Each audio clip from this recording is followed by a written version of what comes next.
Another open period of Nebraska football practice here in fall camp. We give you our observations next.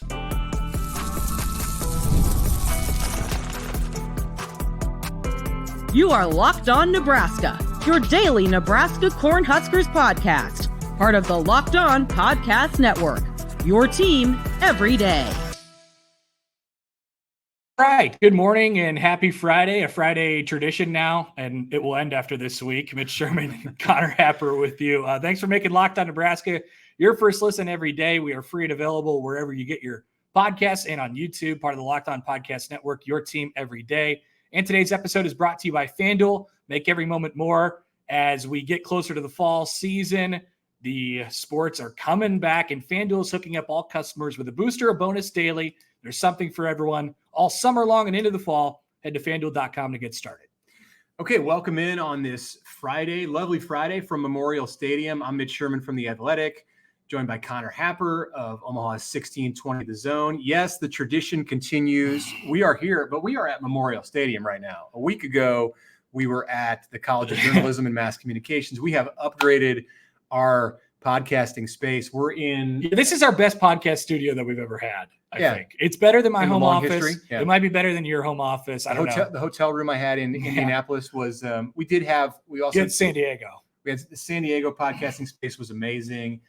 We also had Lucas Oil Stadium. That's true. As some podcasting. So I don't know. Right now I'm looking at the 50-yard line at Memorial Stadium. We're 2 weeks from tomorrow. Nebraska and UTEP will be lacing it up. And we are actually that's an exciting thought. We are in the Nebraska coaches box right now. So this is where the magic happens. This is where there's a lot of yelling. Speaking of a lot of yelling, there was some yelling during practice this morning as we get to our observations here. What'd you hear? Well, we I heard Garrett, speaking of UTEP, I heard Garrett McGuire, it was very sunny this morning. I heard Garrett McGuire yelling, "It's going to be sunny when we play UTEP." I think there's this sense of like, we are definitely in the dog days of camp. We're waiting to turn the page. School's about to start here. And I think the players probably need a little bit of oomph at this point. And that's where you see some real coaching. I mean, there's a lot of noise and a lot of talk from the leaders of the program for sure. Yeah. So they're a couple days away from really doing a bunch of install as far as game planning and the way it's going to go. Leading into week one. Tomorrow, Saturday, is going to be a big scrimmage, probably out there on the grass. I don't think they'll come back into Memorial Stadium here until game day on the 31st. But this will be the last significant contact action. I mean, they're going to hit on Tuesday and Wednesday next week, or a couple other days next week, and even into the game week. But this is where jobs are going to be won or lost in this Saturday scrimmage tomorrow. So they're in half pads. It's kind of a tune-up, getting ready for that. You can kind of sense, I think maybe some of the adrenaline starting to come back a little bit because there's this scrimmage on Saturday. And because once you get past that, they'll take Sunday off. Next week's not a game week, but it's kind of structured more like a game week. So it's a dry run for what they're going to do that week of August 26th. I feel like the dog days are starting to come to an end. We got out to practice this morning and they told us no photography, no cameras. They were going good on good at the beginning. Yeah. And we saw Dylan Raiola running the number one offense with the number one offensive line, but the number two receivers. Yep. And then they flipped with Harburg was the second quarterback and he got the top receivers. Yeah. And Dylan had a very forgettable drive when we first got out. Yeah. There. He biffed a throw out to the flat. I think he was looking for Jalen Lloyd. There's not much to read into that, but no, it was 2 or 3 passes. I think there was maybe one that went off the hands of a receiver, one that was overthrown, and that one was just kind of mistimed. It was a 3 and out. Hey, guess what? Dylan Raiola is going to have some 3 and outs this year. Wow, that's you heard it here first. Put that on the aggregator camera. We'll throw that one out there. Mitch said it. But no, I think so. And I think that period too, right? That was about, practice starts around 8:30, and that was about 8:45 or 8:50. So that was a knock the rust off. Hey, let's get a team period going. Let's kind of hit each other a little bit for a couple seconds, and then we'll go into some indie stuff. The music. I mean, we talked about the music last week and how the lack of it on this podcast in the period that we got to see. When we walked in, it was club Nebraska football in there. I mean, it was loud. And I think that's purposeful to sort of, shock the system to get them going. But yeah, we got to see a little bit of a different, some different things today, but mostly Mitch, as we get into our kind of observations, like I was trying to make mental note of the people who were leading reps, we saw mostly individual periods. So who's taking the first rep? That doesn't tell you everything. And that's certainly not, that's not like the depth chart, but there, as camp goes on and as you get closer to the season, it becomes obvious to everybody on the team and those players who's going to be out there on the field.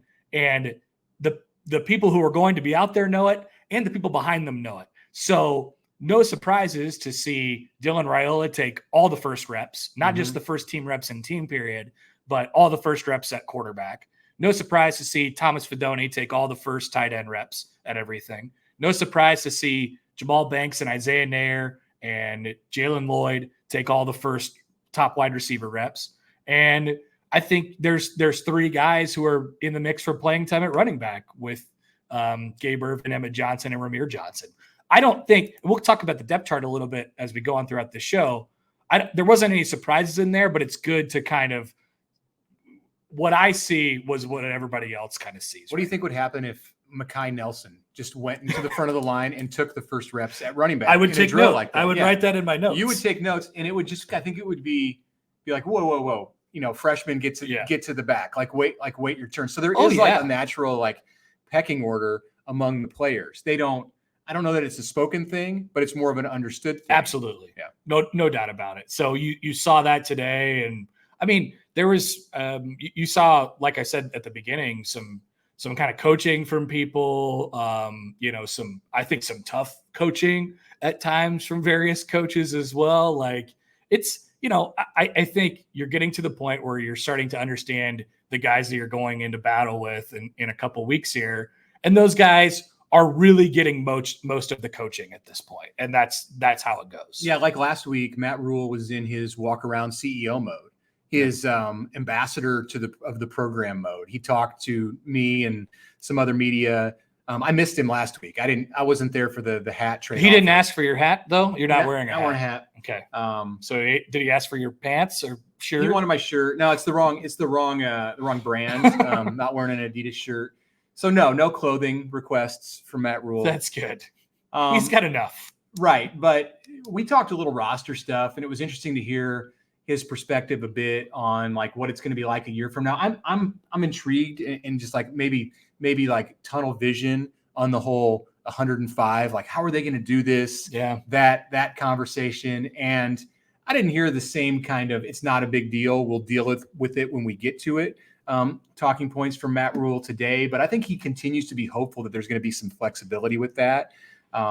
Anyway, that's another subject for another day, but Rhule was, again, not necessarily in the trenches with all of the guys. Definitely. He was on the sideline, chatting with people who were visitors to practice. There were some former players today. Saw Jay Foreman there today. He's a normal visitor to practice. Mm-hmm. Saw Jay Moore, who is like jacked dude. I don't know what else to say. Like, he could get out there and run reps with the defensive line.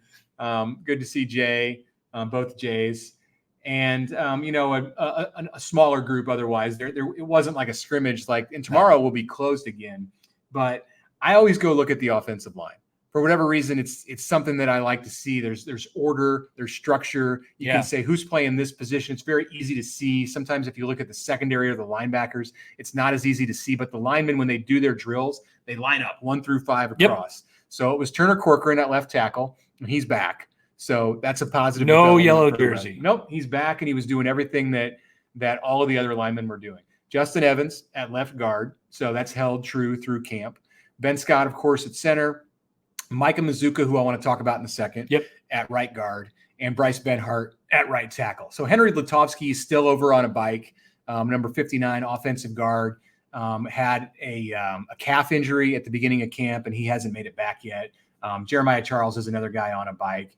and Malachi Coleman, who's had a groin injury recently, was also on a bike. So that's notable. Definitely. What do I want? What am I thinking about Micah Mazuka? Well, I mean, I wrote in my notes last week, at my first page, I believe the line for me was Mazuka big. You see, he is. I mean, he really stands out even amongst Nebraska's gigantic offensive linemen. You can see my Mazuka notes. Dude. Mazuka dude. That's what I think of Micah. These are the notes. These are the notes that we take when we're we got to go a little shorthanded, but we're trying to look and write at the same time.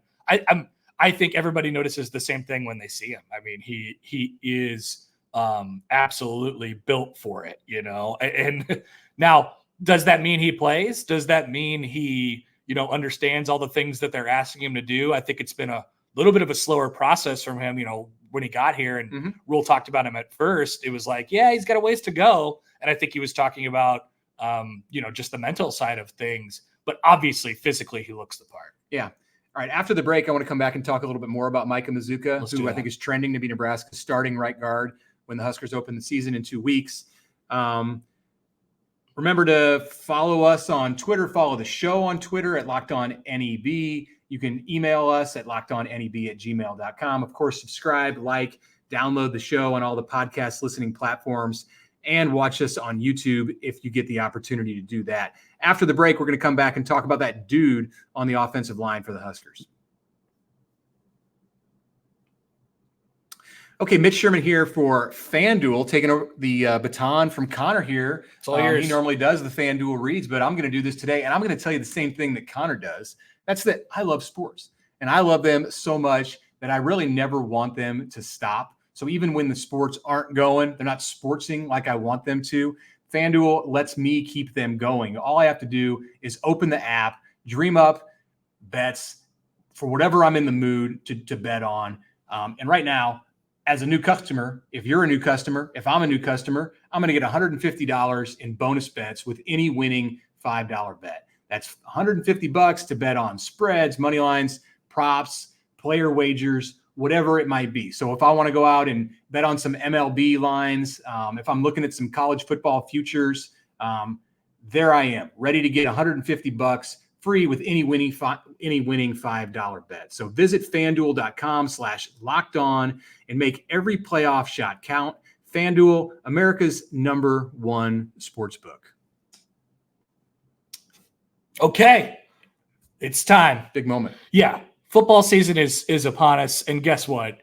Home field, they're here for you guys. They're rolling out all new stuff for this year. I was just looking at home field at the Nebraska boxes. Look at these, Mitch. They are. I mean, there is something for every season in the Nebraska Platinum football box. I mean, we know you guys black are shirt, sweatshirt is that sweatshirts, nice. Crew necks, just regular T-shirts. We're talking socks and hats and mugs as well. You got to get yourself ready for the college football season. And so Home Field's got you covered with their Can't Miss Kickoff campaign. It's all about gearing up for this year's football season. Let me tell you a little bit about Home Field first.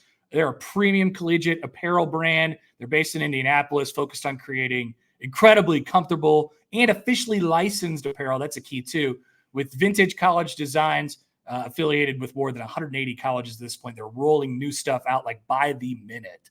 The Can't Miss Kickoff campaign, that's what you want to pay attention to right now. Everything you need for the football season, like I just explained. You got football boxes. I just talked about that. We got the coaches' jackets, bomber jackets.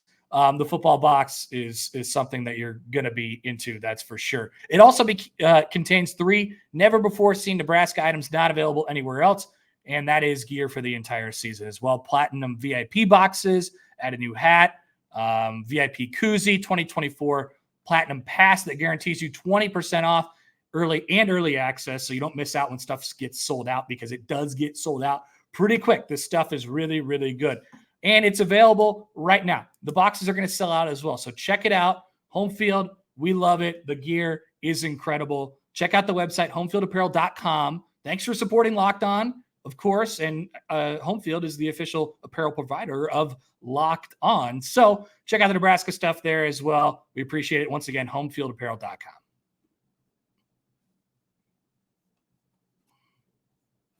All right, we're back. Segment 2. I'm going to leave the floor to you. Please talk more to me about Micah Mazuka. Yeah, so I've been telling this story recently. I don't know why this is sticking in my head, but every time I see Micah Mazuka, I think of this little incidents that I remember from the time that Nebraska visited Oklahoma in 2021. And we're talking about Micah Mazuka here for context. He is the transfer from Florida and from Baylor who started in both the SEC and the Big 12 on the offensive lines for those teams. And when you look at him out there, as we mentioned earlier in the show, he's just built like you would build an offensive lineman if you could make an offensive lineman in the lab, which may be happening straight across there in that little NAPL performance. Is that what they do over there? Yeah, science, brain. Yeah. I have no idea what goes on over there. So in 2021, Nebraska played at Oklahoma, and it ended up being a more competitive game than you might have thought going in. Sooners won 23-16. What I remember from that game was a moment where I looked down on the field and Nebraska was on offense, and I was looking at the matchups, like the receiver matched against a corner, the offensive lineman matched against the defensive lineman, the middle linebacker matched against the Nebraska running back who had to make that block and pass protection. And I thought, wow, like every single one of these matchups favors Oklahoma, except one, and that was Cam Jurgens, Nebraska's center, because he was just built. He looked like a dude. He looked like he belonged on the other team in that game. That's Micah Mazuka. That's what you see when you get Micah Mazuka. And I think there are more players like that who are coming out of the Nebraska program, out of that weight room down there off to our left in front of Cook Pavilion. But he is absolutely one of them. And whatever it takes, whatever you have to do to find a way to get it right, to get him on the field, and I think he's definitely trending in that direction. You do it if you're Nebraska, because he's going to put some people, some defensive guys on their seats when the season begins. Well, especially when we've talked about that being a position. Now we mostly refer to it when we talk about tackle, but offensive line, I mean, it's not terribly deep. So if you can have, 6 or 7 guys that you can trust there and go throughout the season with those guys, but you feel really, really good about your top 5. And then you feel pretty good about your top 2 backups. Like that's the dream. And I agree with you. I mean, physically he's the best looking guy out there on the offensive line. And that's for sure. You'd probably put him up there with, guys up on the team, just where it looks like, he's started in the SEC. He started in the Big 12. It makes sense that he has. He's not at Keona Davis level. That's true. I mean, nobody. The legend is growing with Keona Davis. I mean, we're not quite there as far as getting anyby else to that level. I'm joking. Keona Davis, the freshman, he does look the part though. He still looks good. Yeah. A week after we last talked about him. But there are guys on the defensive line that you say that about with Nebraska. I think there's some guys like Javen Wright in the linebacker group that you look at him and you say that at safety. Yeah. Deshaun Singleton is a guy that I look at and go, okay, belongs on a team that I would believe is ranked in the top 10 in the country, just physically the way he looks. Mazuka's Bryce Benhart, okay, as an offensive tackle, he's big and long. Tall. And, right. I mean, he's got that look about him too. So there are many more players who are in a Nebraska uniform now. Yeah, it's getting a lot closer. In 2021, it's still not to that level like where you see in Oklahoma or in Alabama. Go to an Alabama game and walk down on the field before kickoff, because it's not just the starters. It's the backups. It's the third teamers who look that way. That really struck me. I remember, I guess it was last year for the Michigan game. Mm-hmm. Last year. They won the national championship. They did win the national championship last year. And I walked down on the field and I thought, wow, those are great jerseys, and Jim Harbaugh is a weirdo and is wearing cleats. But also you take a look at their players and you're like, oh, okay. Like there's not just 4 of them that look like they, are national championship caliber type of players. It's 1 to, 40. Their top guys look really, really good, and they can compete in the conference, but not only in that conference, but nationally. So that's the part that takes a while, I think, for Nebraska. But you're starting to see more and more of it every year, and there's no doubt that Mazuka is one of the guys who leads the way in that category. What else? What else from today did you see that stood out to you in this 25 minutes that we got to watch Nebraska out on the grass and in the Hawks? Yeah, I was trying to watch. We talked about the injured guys a little bit as well. Mm-hmm. We made note of Malachi Coleman wearing a yellow jersey. That was at least a little new. We're curious about that going into the season. And then Lutovsky as well. I'll say this, people are looking for stuff about Dylan Raiola. His demeanor, obviously we've talked about his voice in the locker room, and he has that. His demeanor is he's laid back guy. He doesn't show when he plays football, you're not like, whoa, there's a fiery guy. He could go off the hinge at any moment. That's what you want from your quarterback.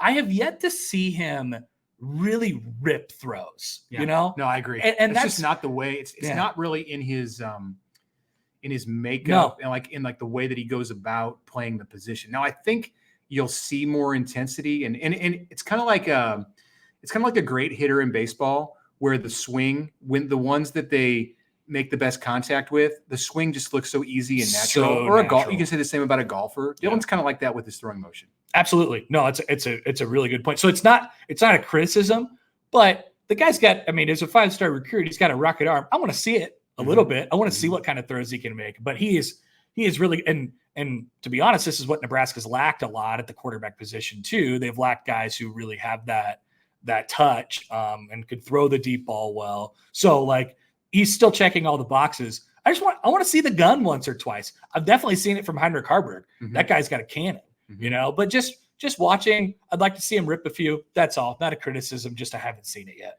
I think it's probably something because that everything that he does with his throwing motion and his throwing mechanics are vetted and worked on through off seasons and in seasons with the coaches that he spends time with, both in this program, in the time he was in high school, the people that he looked up to growing up playing the position, and then his throws coach that he works with in Texas, Christensen.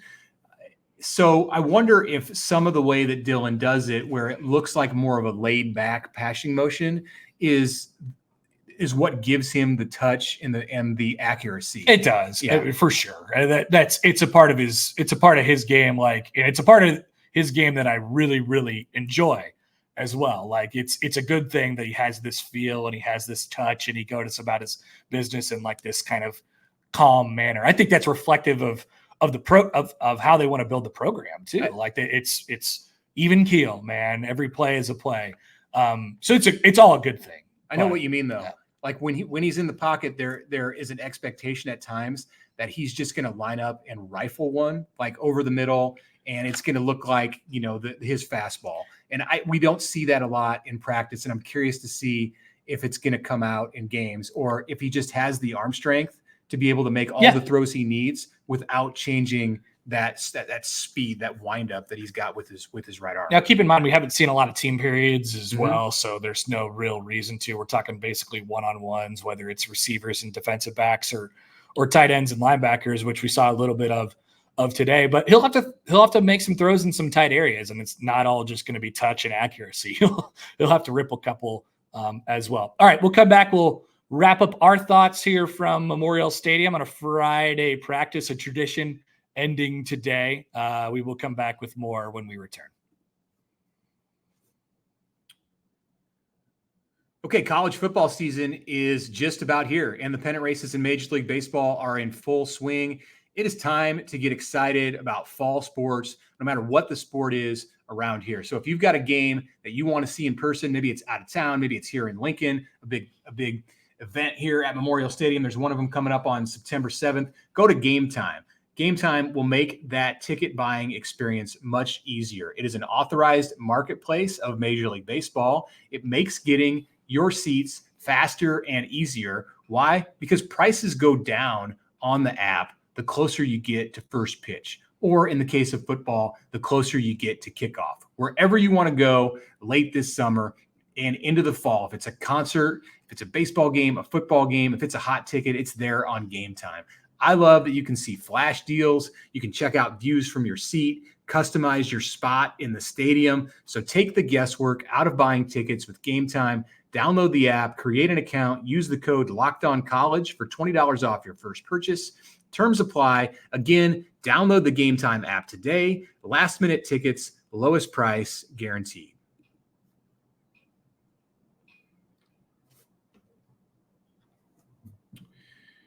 Okay, we are back on this Friday from Memorial Stadium up here on the 6th level, the press box level.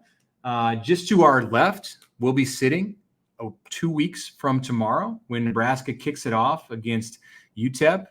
Very much looking forward to that event and all of the others that will go on this fall. You know, the season comes and you build it up in your mind for all this time, then it gets here and it goes so fast. So I'm going to savor these games this year, and it's good to be up here in the press box on this Friday to share with everybody our observations from Nebraska's open period at practice this morning. We've talked about the quarterbacks. We've talked about the offensive line, the running backs, some of the players who are missing practice right now with injuries. The Huskers, you know, since that Teddy Prohaska injury 2 weeks ago, have maintained pretty good health through this camp, knock on wood. Yeah. Not a lot going on, you know, not a bunch of guys on the bikes today, which is great to see when they're 2 weeks away from the first game. Less for sure, with the one addition from Malachi Coleman that we hadn't sort of seen before. We'll kind of see how that one goes. And Nebraska, you know, has enough depth in the wide receiver room, I think, to absorb that a little bit. But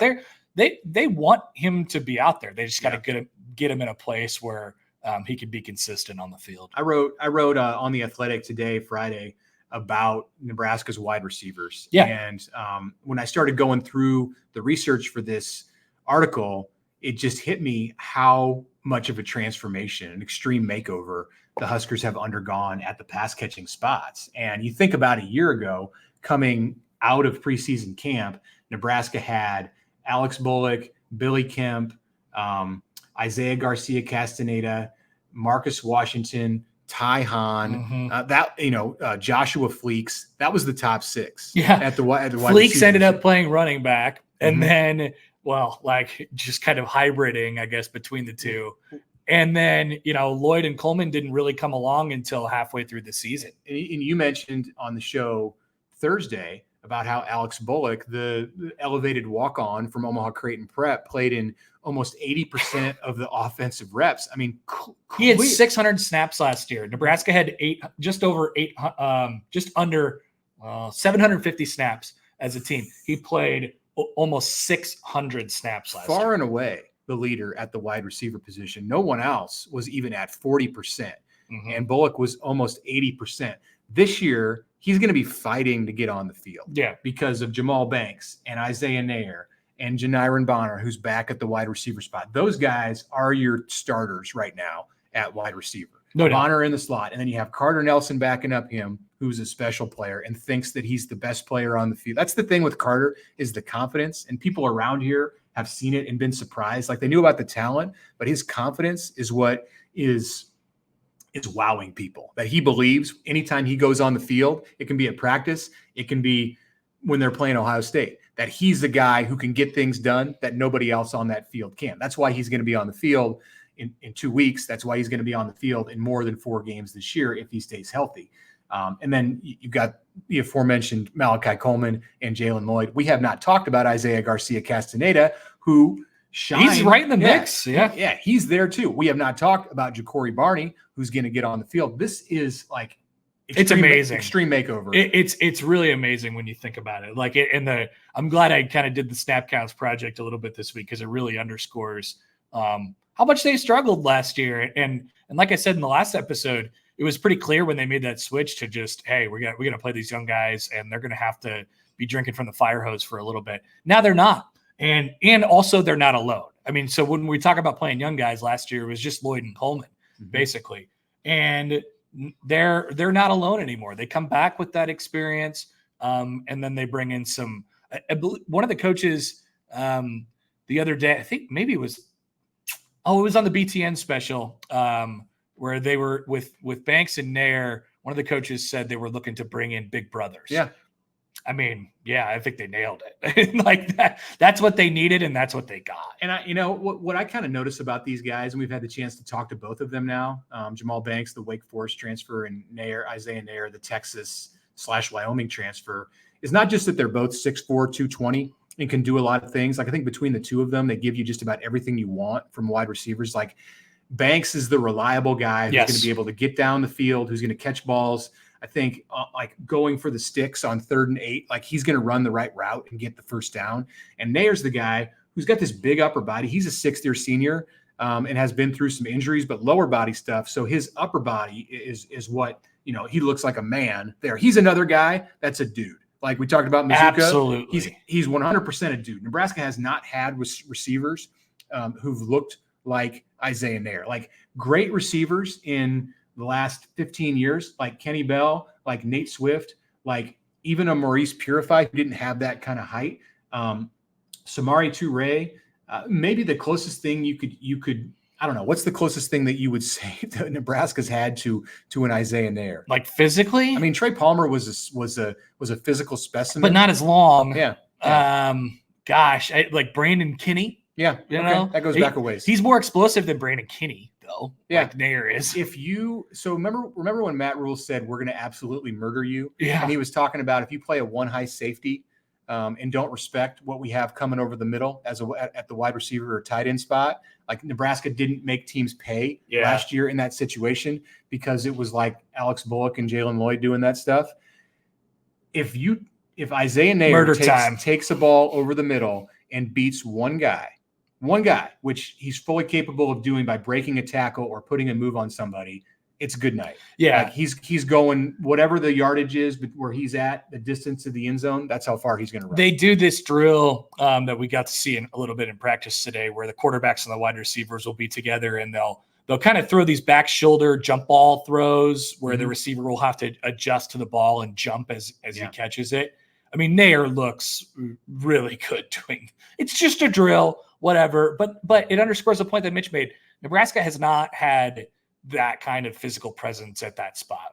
We'll see how productive he is. Hopefully, he can stay healthy. That's been a problem for him. But man, physically, from that standpoint, absolutely checks the box. That's not a throw that you've seen Nebraska even try with success, and they've stopped trying. I mean, I my thought generally over the years, and this can go all the way back to look, Nebraska didn't try that throw when it had option quarterbacks. So if you start like mid 2000s, like 05 with like Zach Taylor. Now Zach Taylor, he may be the one guy who could make that throw. You remember Purify winning a game at Texas A&M on a back shoulder fade route. Like they've done it, but since that time, usually when they've made that throw, it's like even before the ball hits the ground or ends up in the wrong hands. Yeah.